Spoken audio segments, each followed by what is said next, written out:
अल्हम्दुलिल्लाह वस्सलातु वस्सलामु अला रसूलिल्लाह। इमाम शाफ़ई रहमहुल्लाह के पास एक शख्स आया और कहने लगा कि फ़लाँ आदमी आपके बारे में ये बात कर रहा था। इमाम साहब फरमाने लगे कि अगर उस शख्स ने वाकई ऐसा कहा है तो तू मुझे आकर बता रहा है तो तू उसकी चुगली लगा रहा है मुझे, और अगर उसने ऐसा नहीं कहा तो तू झूठ बोल रहा है। क्या मतलब कि दोनों सूरतों में ही तू गुनाह का इर्तिकाब कर रहा है।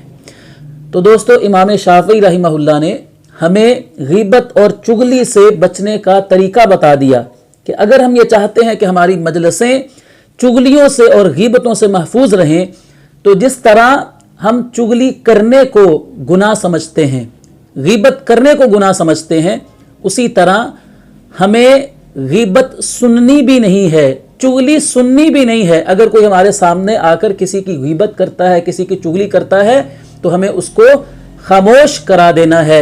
इसी सूरत में हम इन दो बड़े गुनाहों से खुद को बचा सकते हैं।